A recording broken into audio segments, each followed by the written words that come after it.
L'art subtil de s'en foutre de Mark Manson, chapitre 4, cinquième et dernière partie. Valeurs courtes, valeurs merdiques. Les valeurs cool sont 1.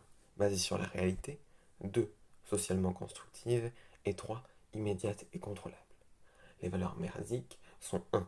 Basées sur des superstitions, 2. Socialement destructrices, et 3. Ni immédiates ni contrôlables. L'honnêteté est une valeur cool parce que c'est quelque chose que tu peux contrôler, qui reflète la réalité et qui profite aux autres, même si elle peut les emmerder. Alors que la popularité est une valeur merdique. Si ta valeur et si ton critère c'est d'être le mec ou la meuf, le ou la plus populaire de la soirée, tu risques de ne pas contrôler grand-chose de ce qui se passe. Tu ne sais pas à l'avance qui sera présent et de toute façon tu ne connaîtras pas la moitié des invités. En plus, ta valeur n'est pas basée sur la réalité. Tu peux te sentir populaire ou impopulaire, alors qu'en fait, tu n'as pas la moindre idée de ce que les autres pensent vraiment de toi.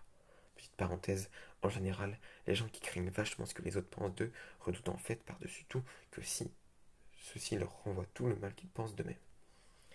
Quelques exemples de valeurs cool: l'honnêteté, l'innovation, la vulnérabilité, se défendre les autres, se respecter, la curiosité, la charité, l'humilité et la créativité.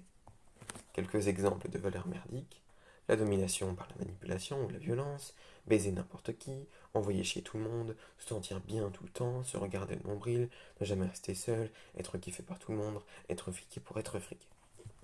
Tu noteras que les valeurs cool se satisfont de l'intérieur. La créativité ou l'humilité, par exemple, peuvent être vécues là, maintenant.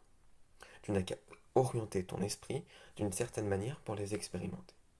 Ce sont des valeurs immédiates et contrôlables, qui t'engagent avec le monde tel qu'il est et pas tel que tu voudrais qu'il soit. En général, les valeurs merdiques sont tributaires d'événements extérieurs.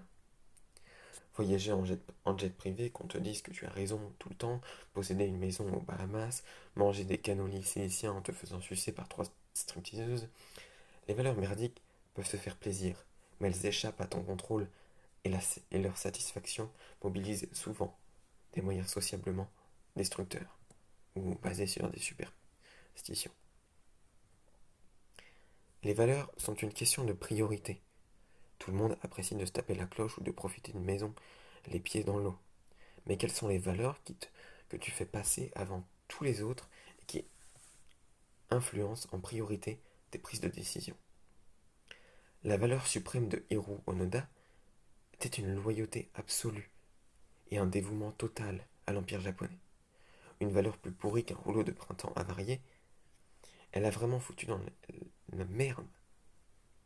Puis, il est resté coincé sur une île, loin de tout, à bouffer des vers de terre pendant 30 ans. Et puis, il s'est senti obligé de tuer des civils innocents.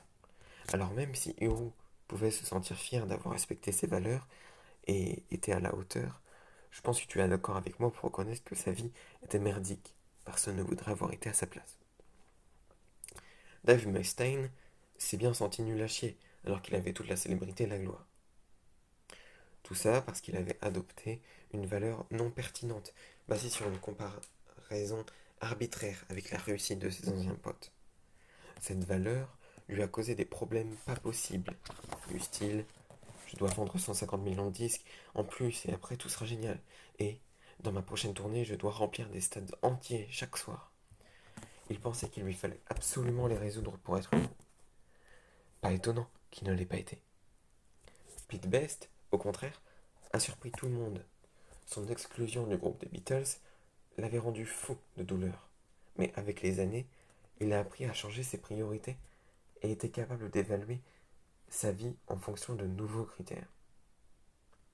Résultat, il est devenu un homme heureux, menant sa vie pépère, entouré des siens.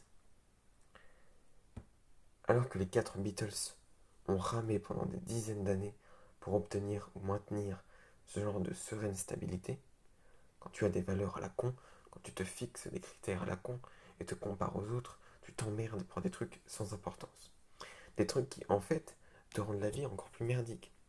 Quand tu optes pour des valeurs cool, en revanche, tu es capable de tourner vers des trucs qui comptent vraiment, qui te font te sentir mieux et qui, cerise sur le gâteau, génèrent du bonheur, du plaisir et de la réussite. Tout ça pour dire que le développement personnel consiste à accorder la priorité à des valeurs plus cool, à choisir de focaliser son attention sur des trucs qui en valent beaucoup plus la peine. Parce que ce faisant, tu te confrontes à de meilleurs problèmes. Et quand tu te confrontes à de meilleurs problèmes, ta vie s'en trouve améliorée. La suite de ce livre s'articule autour de 5 valeurs qui ne vont pas dans le sens des plus répandues, mais qui, selon moi, sont les plus profitables. Toutes obéissent à la loi de l'effort inverse, dont j'ai parlé au chapitre 1, au sens où elles sont négatives. Toutes requièrent la confrontation à ses propres problèmes. Ces 5 valeurs sont aussi iconoclastes